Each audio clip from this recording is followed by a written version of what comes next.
What is going on, New York Giant fans? Welcome back to another Roster Bubble Series video. Hope you guys are doing well. Hit the like button, comment, and subscribe. Turn on post notifications so you know when a live stream pops or a video drops. Appreciate you coming back. Share this out. Do all the good stuff. If you guys haven't been to these type of videos before, I take a player that's on the cusp of being cut. I talk about their background, their competition, ways they could win a spot on the roster, ways they could lose a spot on the roster, and a prediction at the end. And today, in our Roster Bubble Series video, our last Roster Bubble Series video, unless the New York Giants sign somebody off the street, which they very well could with this quarterback situation going on, Breon Borders is our profile. Now, he was signed, I would say about a week and a half ago maybe, one of the newer names in Giants world. So Borders is 29 years old. He's almost 30. 6'0", 189 pounds, from Statesville, North Carolina. Went to Duke, so he was a teammate of Daniel Jones. 2017, undrafted with the Raiders. Spent some time with Buffalo. Then went to Houston. Then went to Jacksonville. Then to Washington. Then to Pittsburgh. Then to Miami. Then the Titans. Then the Cardinals. Then the Bears. Then the Falcons. Then the Patriots. And finally the New York Giants. Now, some of those teams he did spend time with. It was only in the offseason or practice squad, so they won't count on the sports reference or pro football reference sheet.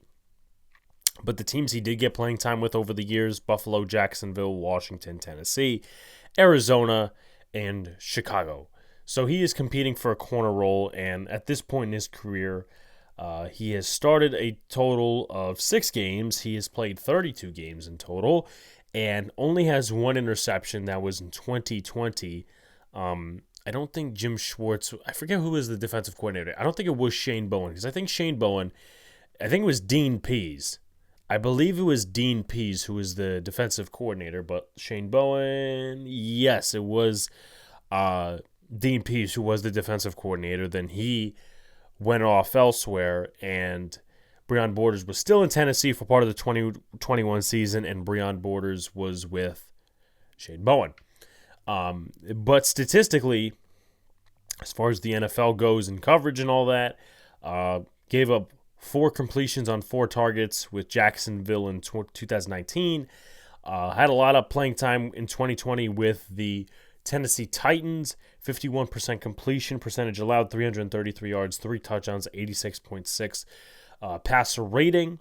Then with Arizona and Tennessee in 21, 45.5 completion percentage allowed, 105 yards, 2 touchdowns, 119.3 passer rating, and then nothing much doing with Chicago. So he's been around the league.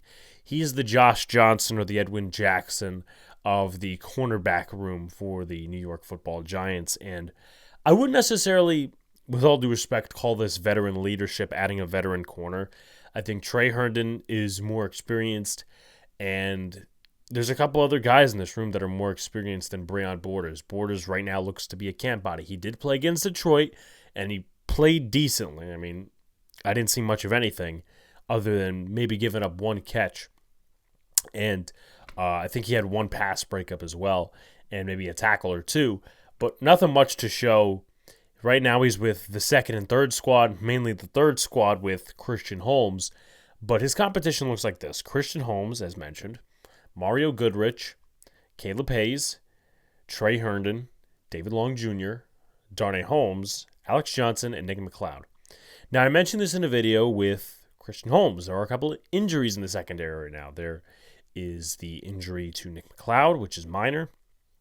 The quad injury to Cordell Flott. So injuries are going to happen, and that's going to be the biggest vantage point for Breon Borders to take a spot on the roster, or at least earning one with the New York Giants. Now, how can he win? Health. Number 2 is special teams usage. Gunner and protector. He's not going to return anything, but he could at least be a gunner or a protector.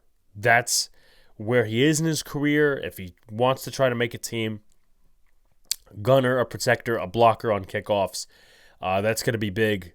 Punt rules are pretty much the same. The kick rules are not, so adjusting to those.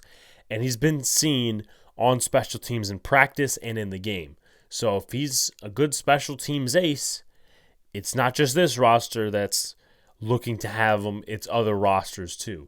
ascending up the depth chart. That's essentially what I talked about with the injuries happening to the New York Football Giants. If he tries to make his way up the depth chart, because right now he's with Christian Holmes and Alex Johnson and those guys, but maybe he could start making his way up to the Trey Hawkins, Darnay Holmes, David Long Jr. level of the second team if he starts to play well. And again, being a ball hawk will help with that.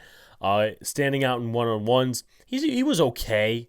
Nothing too much to take out of when I watched one-on-ones and Breon Borders happened to be in there. Again, nothing too crazy. A few nice plays, a few bad plays. Nothing really stood out. It's not like he was Trey Hawkins, like he played against the Lions or some of these other teams. But again, he was pretty much mid and mostly unrecognizable, my personal opinion. And again, ball hawking camping in the preseason. He only has one interception in his NFL career to show for it right now. It would be nice if he gets an interception and a turnover to help the Giants defense and helps himself too. How can he lose? Health, number one. Number two, not ascending up the depth chart. So he would not be taking the opportunity of all these guys getting injured, and he would just be, he'd be solid, but nothing spectacular. And again, he has to work a little extra because he's been with 13 teams in the NFL so far. So he has to work a little extra, and that's going to do things that other guys may not be able to do or that they don't have to do, right? Intercept a pass, get your hand on the ball a few times, be recognizable in coverage versus the third team. I'm pretty sure he'll probably be in the third team the next 2 weeks with the Jets in week 3 and week 2 next week, the Houston Texans. So, it's going to be interesting to see. Poor special teams play, versatility, lacks on special teams. I would also like to see if he could fit in the slot. I know he probably doesn't have the speed for it, but listen, if he fits in the slot, that's a good thing because it's versatility. But right now they fit him as an outside corner. But as far as poor special teams play goes, that's holding, that's illegal block in the back, that's committing a violation. Whether it's something in the landing zone, I still don't have the kickoff rules in my head 100%, but I'm just putting it out there. Roasted in one-on-ones in practice and lack of ball skills. I think ball skills would probably be one of the biggest killers to his path to the roster because, again, he's had one interception his entire career. He's been in the league since 2017, so it's a pretty tough road right now for Breon Borders. So I do not have him making the roster. I think he's just a camp body that they brought in because of familiarity with Shane Bowen. And if he, impresses the next 2 games, maybe he's a practice squad guy, but I don't think the Giants should be looking into seriously keeping Breon Borders on the roster. Like, comment, subscribe. Turn on post notifications so you know when a live stream pops or video drops. Appreciate y'all coming back. We'll see if we have any more of these to do because of the quarterback situation, the DB situation, if they bring anybody in. But if this is the last roster bubble video of the year, I appreciate you guys for tuning in, hanging on, all that sort of good stuff, and even share this out to opposing fan bases because, again, a guy like Breon Borders or Christian Holmes or Goodrich, any of these guys could get cut and other teams will have them, and those other teams' fan bases will want to know, what do I need to know about Breon Borders? What do I need to know about Christian Holmes, et cetera, et cetera. So I appreciate you guys. Talk to you soon.